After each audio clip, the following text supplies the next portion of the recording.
Hi, hello there guys. Today I'll be taking you through the history of futsal and actually taking you through the rules and commenting on one of my futsal games that I recorded. Alright, so futsal is five-a-side, small indoor soccer with no walls, and it has out of bounds.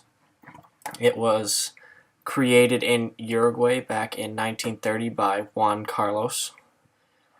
Futsal actually got its name from football, the first three letters FUT, and indoor in Spanish, which means sala. They took SAL, so futsal. And the game really blossomed when it came to Brazil, and many of the greats, including Pele and Zico, owe their great performances on the big field, which is 11v11 soccer, to futsal. They say that that's where they really developed and honed in their skills. And in Brazil, when these kids play for academies, they actually, until the age of 10, only play futsal indoors so that they can get the proper touch on the ball and play at a high level and have good control over the ball and make good decisions. All right, and that's the brief history of futsal. It's a very good sport. It has a FIFA World Cup every 4 years. It is one of FIFA's sanctioned sports, and the next FIFA Futsal World Cup will be in, I believe it's 2016. Yes, it will be in 2016, and now I'm going to take you through the rest of this game, telling you what's going on and why people are doing what they're doing. Alright, so the goalie just threw the ball out to the man because he can only hold on to the ball for a maximum of 4 seconds. Now, this guy who just received the ball, he can't pass it back to the goalie because the goalie can only receive it once per possession without crossing the line unless it touches a player on the other team.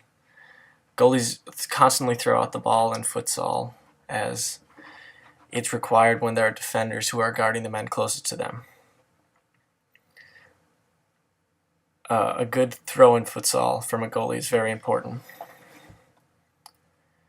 Futsal allows people to get a lot of touches on the ball and can really help promote people getting comfortable with the ball. Speed of the ball is very important, though. You can't hold on to it too long, otherwise it'll get taken away, as you can see from the team in blue, which is my team, passing it around right now. That's what happens when you hold on to it for too long. You get dispossessed like that. Now, you do have some room to do some fancy foot skills, but you need to do them. You can't just stand there with the ball, otherwise nothing will happen with it.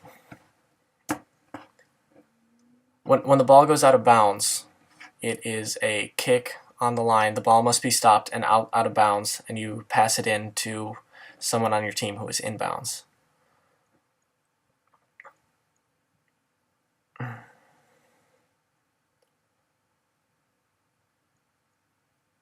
Now, there's a lot of shots in futsal, and it is a very high-scoring game. Scores of games that I play in usually end up with around 7 or 6 goals per team. And it's very high-paced. Everyone has to always be aware, and subs are made constantly so that people stay fresh and that the game can continue on at a high pace. Now, sometimes you do need to bring it back and just slow it down, though, so that everyone can think and make rational decisions. You need to hold on. You need to just relax and make good touches on the ball, unlike that where the ball goes out of bounds and you're frantically doing a lot of things.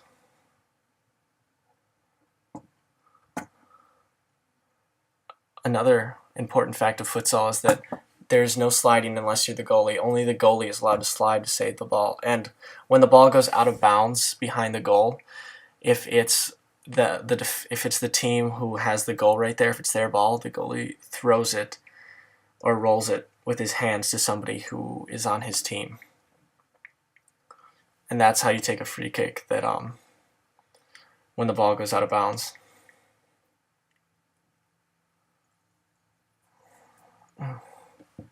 The ball movement here is key, because without it, if somebody just tries to dribble through everyone, there's no possible way that they can get through 4 defenders who are on the field. See, just quick passes, a couple touches, making sure you make the right decision and passing it away. Every once in a while somebody can pull out some magic and make a move, but otherwise it's smart to pass around and constantly be moving. Pass it back to the goalie every once in a while too.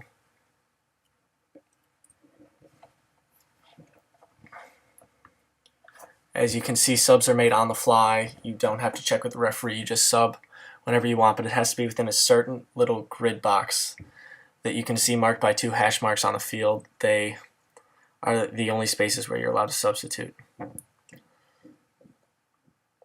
Oh, and in real futsal, when there is after a team has accumulated 6 fouls, there is then a PK for the team who's been fouled 6 times.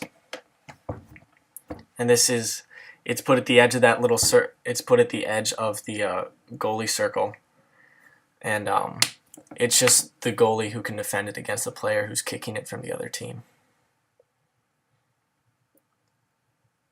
Defending is very important in futsal. You need to stay right on the man, make sure that he can't turn with it. Sometimes you have to foul them so that they can't do anything with it, but that's just part of the game.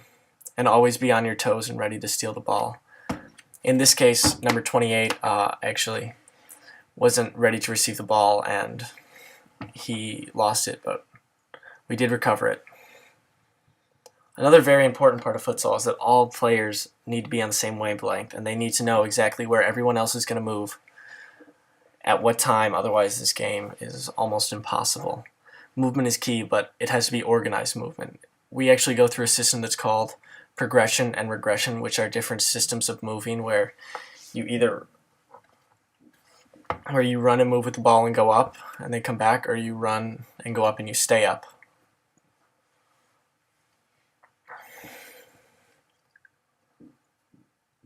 As you can see, there's a lot of room for creativity in this game, and people who want to do things that might be a little bit risky to do, but they can pay off if they do it correctly.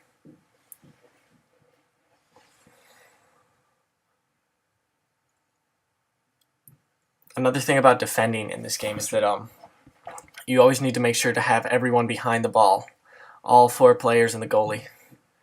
They need to be behind the ball to defend, otherwise defending becomes a very hard job for the people who are behind the ball. And as you can see there, it's important not to dive in, because otherwise it's extremely difficult to get the ball. You just have to stay there and contain and wait for the other team to make a mistake without making any advancement up the field.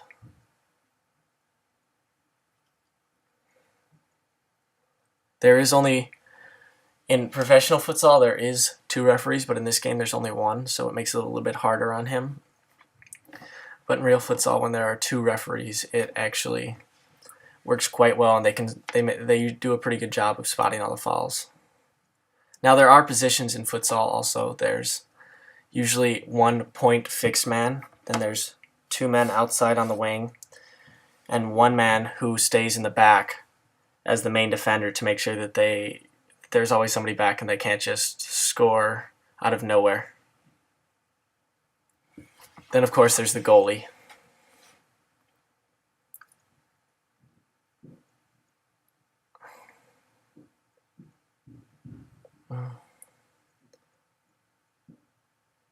Some fancy footwork there by number 11, Seamus. He actually scored a goal there, which does happen a lot. See, you have to be able to recognize where the ball is going at all times and make sure that you're 1 step ahead of the other people in the game. Otherwise it can turn out badly for your team. As you can see, this kid, number 19, he has some great foot skills, but he doesn't really like to pass it much. So he kind of digs himself in a hole, and then he doesn't have much place to go with it. Whereas it's better to move quickly and release the ball as soon as possible.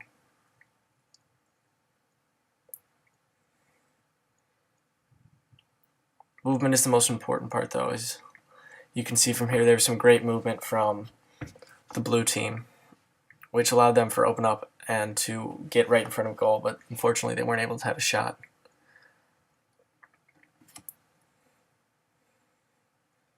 A lot of the things are the same as regular soccer. There's headers, there's corners, there's the ball going out of bounds, there's free kicks, penalties. And the blue team actually just scored there, even though it was off camera. I personally played the ball up. It was laid off by one of the other kids on my team, and then another person shot it, and it went past the goalie. Ooh, body language is a big thing in futsal because you can fake a person out by the way you move your body to make them think you're going to do a move, and then you actually don't. Sometimes the ball can be slippery, and if you move the wrong way with your foot on top of it, it can end badly.